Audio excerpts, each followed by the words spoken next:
Hi guys, my camera ran out of batteries, so had to replace them really quick.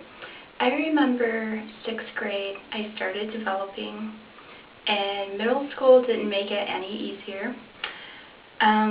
We had a running, our class was basically all about running, having the girls run everywhere. And I remember running and the teacher stopping me and telling me in front of everybody that I developed, which I seemed to overnight, which I did. I don't ever remember going from a small breast to big breast. I literally went from nothing to a C cup overnight. I'm larger than that now, but back then when I was a kid. And I remember the teacher pulling me aside and saying in front of everybody, she couldn't even tell me in private that you're developing and I can see your nipples and you better get a bra for class or don't bother coming back. She said this in front of boys, which was so embarrassing. So embarrassing.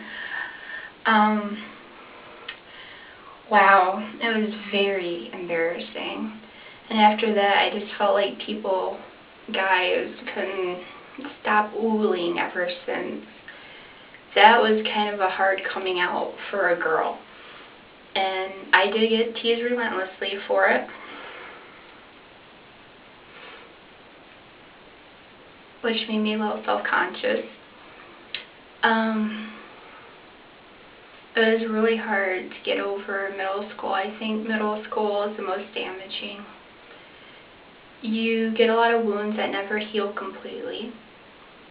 I mean, you get scars, emotional scars, and those take longer to heal, and they'll never heal like physical.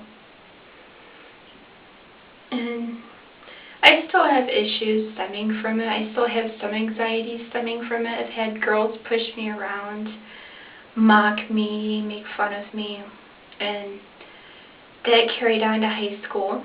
Except the difference with high school is I found groups of other people like me from other schools. Well, they're from other middle schools, and by the time we went to high school, I kind of found myself in other people. So my crowds ended up being the cholas. I did my makeup like a chola. I wore a black trench coat, black leather trench coat. This is way before all the shootings. It was back in '97, so it was years before. Wore a black leather trench coat to hang out with the goth skater kids. I'll lump them together, the goth skaters, stoners. They'd hang out with anybody. I hung out with drama nerds. The funny thing is I hung out with a lot of people, but I mainly had just a very few close friends. A lot of people were just acquaintances, but I still got bullied terribly at that school. It got bad to the point where I used to have to bring a knife to school. I feared for my safety at school. I had a guy throw me against a brick wall at school, try to choke me.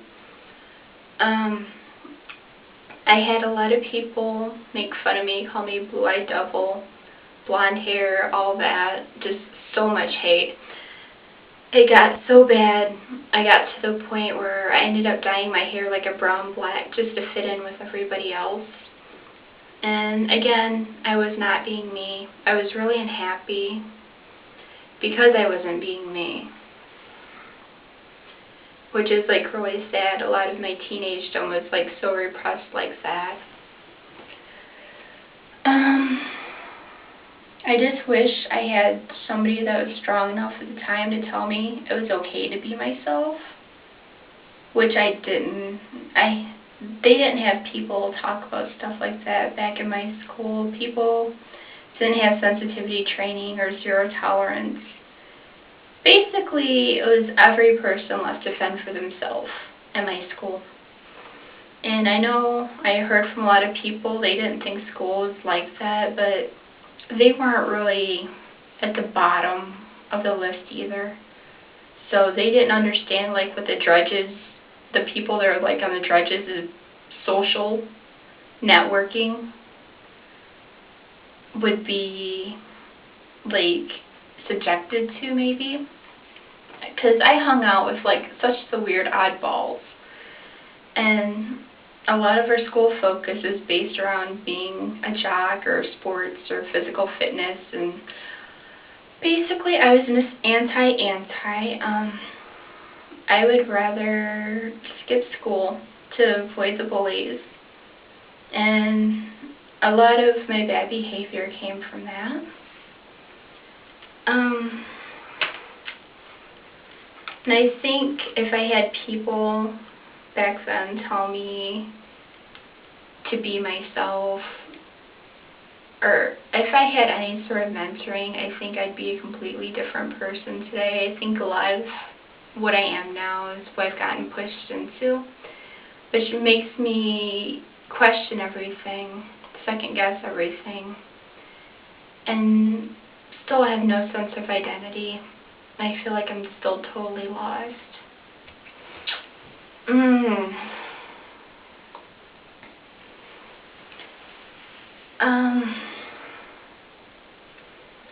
Trying to think what I'm going to say. What else about bullying? The people you bully. You can make fun of the fat chick, and she might turn around and starve herself. You might make fun of a kid with glasses, and it's something they can't help. You could make fun of somebody with disability. Again, it's something that they can't help. It's not really fair picking on people that can't do something about themselves. And it's obviously, the people are aware. Like, if somebody's fat, they're going to be aware. They're not going to be surprised if you tell them they're fat or remind them that they're fat. They don't want to turn around everywhere and know they're fat, they have large boobs, they're ugly, they're pretty. Like, who are you to judge? Who left you in charge to judge other people? I think my philosophy is just leave people be. Let people be who they are. They're not going to change because you told them they're fat and they weren't aware. And there's some things people can't help if you have a large chest. I mean, aside from surgery, why should they change it? Why would you tell them or applaud them or reward them for being the way they are? It doesn't make sense to me. I feel like it's kind of funny now. I was such a outcast in high school. Like, all these people that didn't even know I existed back then, I know them, well, I know them through Facebook and like social networks now, and they're kissing my ass. It's kind of hilarious. Like, people, you